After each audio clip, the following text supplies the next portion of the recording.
কথা বলছিলাম সেটা হচ্ছে যে ইন্টারেস্টটা কিন্তু ওইভাবেই ঢুকবে প্রতি কোয়ার্টারলি, অর্থাৎ প্রতি 3 মাস অন্তর অন্তর। ঠিক আছে? Interest payable every quarter is not claimed by account holder, such interest not earn additional interest. তো এখন এগুলো কোনো প্রয়োজন নাই, এগুলো আগে ছিল যখন ইন্টারেস্ট ওঠাতে হতো।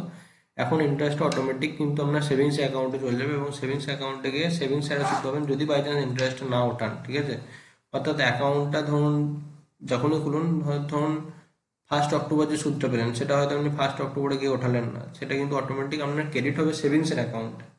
কথাটা বোঝা যাচ্ছে? আপনার যে অ্যাকাউন্টটা, এই অ্যাকাউন্টে যে ইন্টারেস্ট পাবেন সেটা কিন্তু আপনার যে সেভিংস অ্যাকাউন্ট পোস্ট অফিসে আছে সেখানে কিন্তু ক্রেডিট হবে। ঠিক আছে? নেক্সট যেটা কথা, যে interest can be ড্রন through auto credit into savings, এই যেটা বললাম এখন ওই অটো ক্রেডিট অটোমেটিক অন হয়ে যাবে। ঠিক আছে? এখন আর ওইটাকে, এই যে সেভিংস যেটা বলেছে না, যদি না ক্লেম করেন, এখন ক্লেমের কোনো গল্পই আসে না, তার কারণ হচ্ছে পুরোপুরি এখন সেভিংস অ্যাকাউন্টে ঢোকে। ঠিক আছে? Next, interest is taxable if the total interest of all the SCS account exceed 50,000, অর্থাৎ ইন এ ফাইন্যান্সিয়াল ইয়ার। আচ্ছা, ফাইন্যান্সিয়াল ইয়ার মানে কি বলতে বোঝেন? ফাইন্যান্সিয়াল ইয়ার বলতে বোঝেন যে 1 এপ্রিল টু 31 মার্চ। ঠিক আছে? ধরেন এখন 2024 চলছে, 2024-এর এপ্রিল মাস থেকে ফাইন্যান্সিয়াল ইয়ার শুরু হবে, 2024-এর থেকে 2025-এ মার্চের 31 তারিখ পর্যন্ত। ঠিক আছে?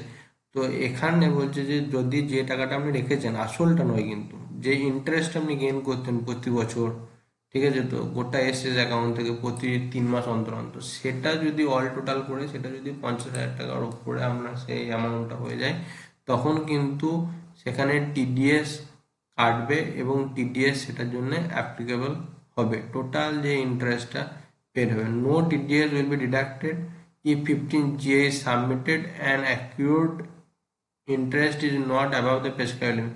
15 GA যদি সাবমিট করেন ব্যাংকে বা পোস্ট অফিসে, এবং যদি সেটা ওই 50K মানে 50,000-এর উপরে যদি না যায়, সেক্ষেত্রে কিন্তু কোনো রকম আপনার টিডিএস কাটা হবে না। Next, premature closure.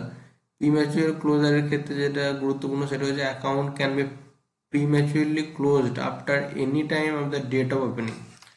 আচ্ছা, এখানে বলে রাখা ভালো যেটা, সেটা হচ্ছে এটা কিন্তু 5 বছরের স্কিম। ঠিক আছে? এখানে কিন্তু পুরোপুরি হচ্ছে এটা 5 বছরের স্কিম। ঠিক আছে? তো 5 বছরের স্কিমে অ্যাকাউন্ট প্রিম্যাচুয়ারলি ক্লোজ করা যায়, এনি টাইম করা যায়, যে কোনো সময় করা যায়। অ্যাকাউন্ট ক্লোজ বিফোর, এখানে কিন্তু যে 1 বছর রাখতে হবে কি 6 মাস পরে আপনি ওঠাতে পারেন সেরকম নয়, এখানে যে কোনো সময় আপনার করা যায়। ঠিক আছে? অর্থাৎ অ্যাকাউন্টটা খোলার 5 দিন পরেও আপনি করতে পারেন, কারণ হচ্ছে প্রিম্যাচুয়ার ক্লোজার করা যায়। এই যে বলে দিয়েছে account can be close prematurely close any time after the date of opening. ঠিক আছে? ওপেনিং হওয়ার পর থেকে যে কোনো দিন আপনি কিন্তু জিনিসটা করতে পারেন। Account close before 1 year, no interest will be payable if the interest paid in account shall be recovered from the principal. If the account মানে যদি অ্যাকাউন্টটা বিফোর 1 বছরের আগে যদি আপনার ক্লোজ করে দেন, নো ইন্টারেস্ট, কোনো ইন্টারেস্ট আপনাকে পে করা হবে না।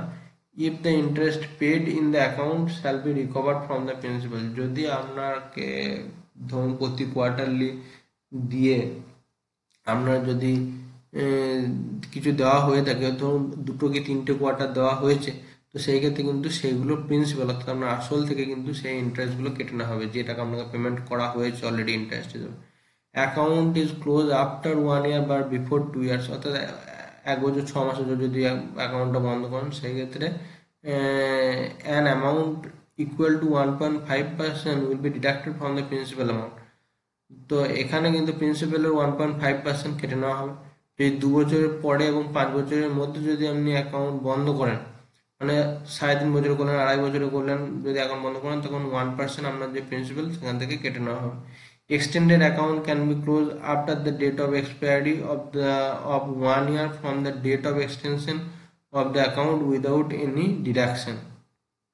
তো এক্সটেন্ডেড যদি অ্যাকাউন্ট করা হয়, কোনো অ্যাকাউন্টকে যদি 5 বছর পরে এক্সটেন্ড করেন, তো সেই ক্ষেত্রে এক্সপায়ারির পরে যে 1 year হয়, সেখানে কিন্তু date of extension of the account. আচ্ছা, এই ভিডিওটা অনেক বড় হয়ে যাচ্ছে তো, এবং আপনাদের একটু বিরক্ত লাগবে, সেই জন্য এই খান থেকে প্রিম্যাচুয়ার ক্লোজারের পয়েন্ট থেকে পরের ভিডিওতে আমরা